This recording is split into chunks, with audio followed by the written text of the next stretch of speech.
I started martial art because I can grow my confidence and I can hang out with my friends and I'm really cool.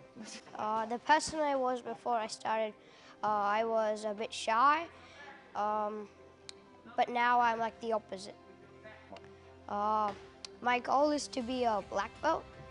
Other people should do martial arts because they can grow confidence and learn how to like focus and have fun.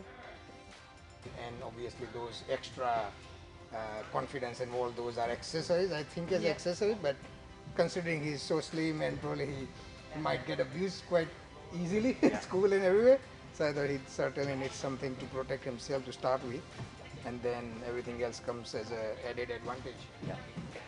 So Aric was chosen for Student of the Month because he's an awesome student. He always has the best attention in class, great focus, tries his best, asks any questions if he gets anything wrong, and he's just having fun even when he's trying his best, and it's pretty cool to see him have fun with all his friends and do some great hip tosses and leg sweeps.